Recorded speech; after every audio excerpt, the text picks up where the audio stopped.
Growing old is a growing problem.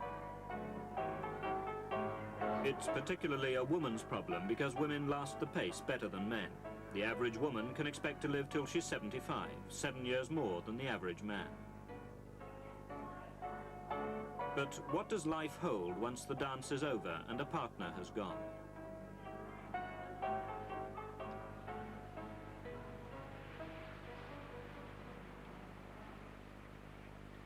Millions of people in this country grow old entirely alone.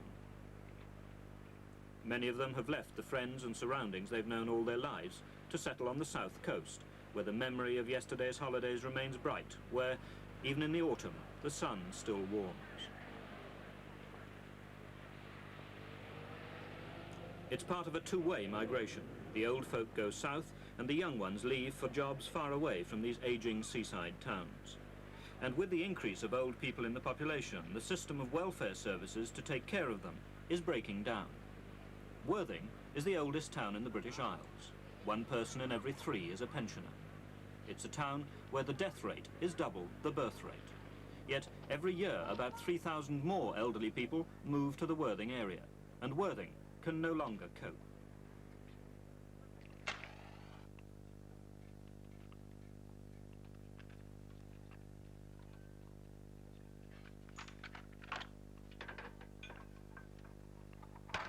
Miss Stedman is 86 years old. She's very deaf. She lives alone in 1 room of a huge Victorian house, which is otherwise completely empty. 5 years ago, she suffered a stroke. Miss Stedman needs to be looked after. 11 months ago, she should have been found a place in a welfare home. Today, she's still waiting. She survives through her own tenacity and because she's fortunate enough that a few other people care that she does survive. One of them is her niece, Mrs. Elsie Nightingale. Mrs. Nightingale does her aunt's washing and sees her at least once a week, although she also has her elderly mother to visit. Her chief worry is that if Miss Stedman had an accident with the oil stove, she wouldn't be able to raise the alarm, that no one would hear her cries. Mrs. Nightingale is one of only 3 people who have a key to the huge door that protects and separates Miss Stedman's single room from the world outside. I never know when I'm coming in whether I'm going to find her alive, or whether she's had a fall, or whether the place is burnt down. I mean, I really come in each time and open the door and just wonder what I find. There's very little I can do about it, really, other than just keep popping in and seeing she's all right. This is the predicament. How are you?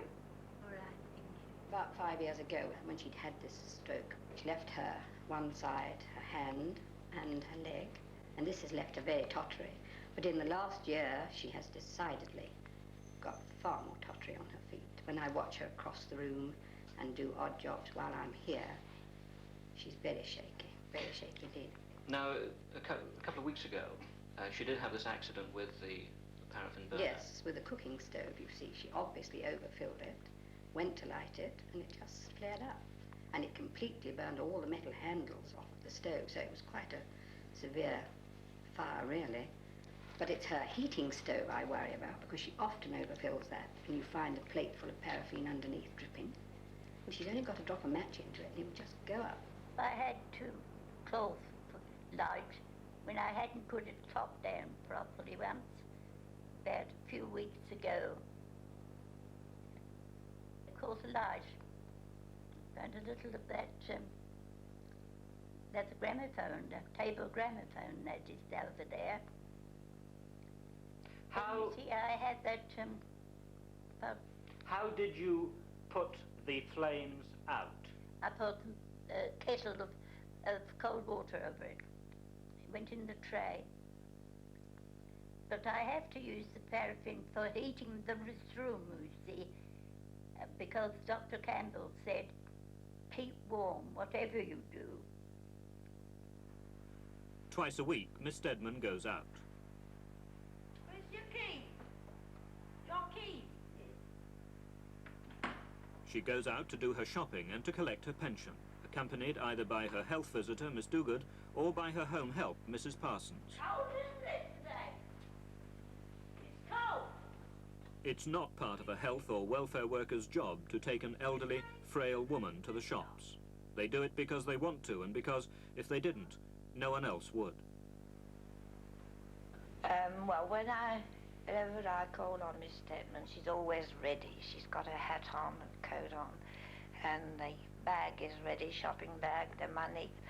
So we set off in the Rolls Royce, as she calls it, because it's a nice car, it's a large car, and she can get in easily. You have got to get used to old people. You need a lot of patience. But she is determined. She knows what she's going to buy. It doesn't really matter whether she can't hear what people, you know, are telling her, but she say, I want this. I think it's very sad that that a person like Miss Stedman should end her life like that, lonely, because she must have been very lively. You can still see that, as I say, she's got a sense of humour, and she's not a sad person. And I think it's sad that she'd be left on her own until the end like that.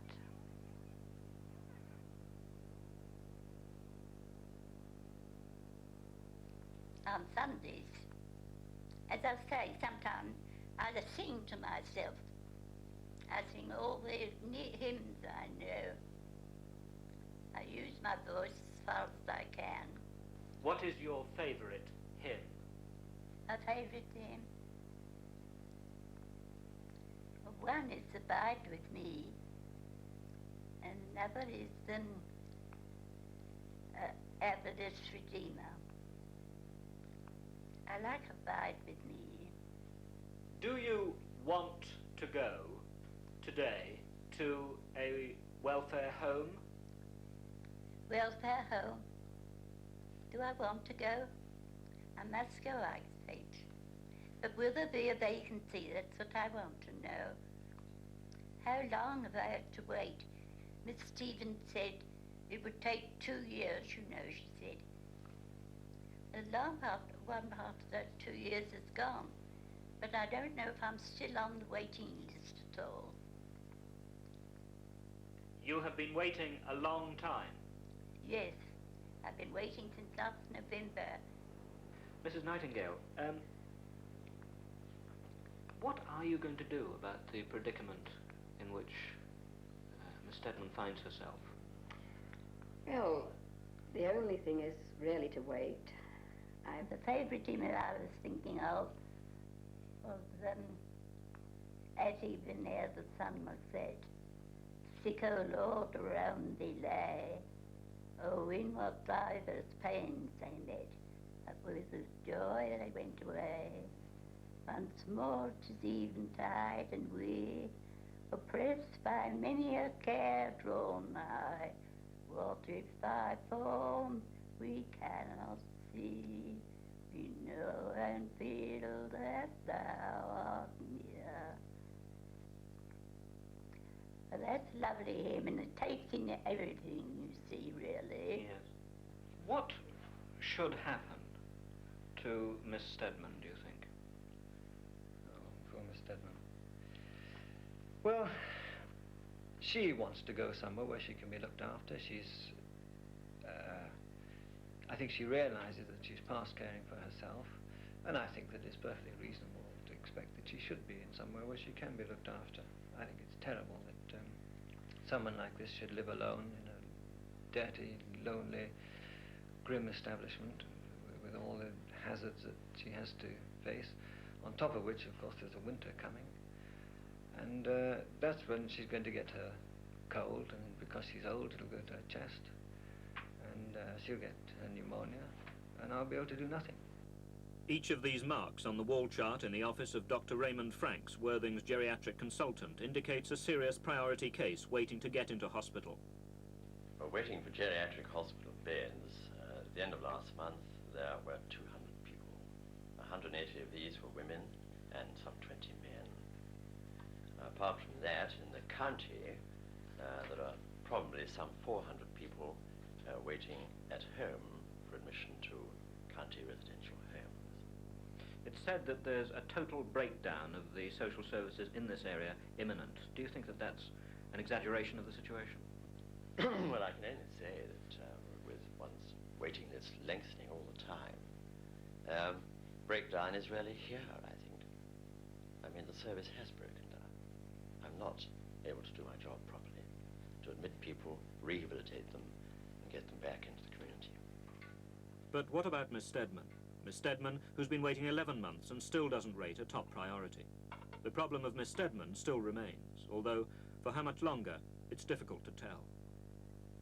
She just has to get a cold and go onto her chest. Or break a leg, that would do it if she broke a leg and was left for the weekend, Saturday, Sunday, and pick her up on Monday. That would be the finish, I should think.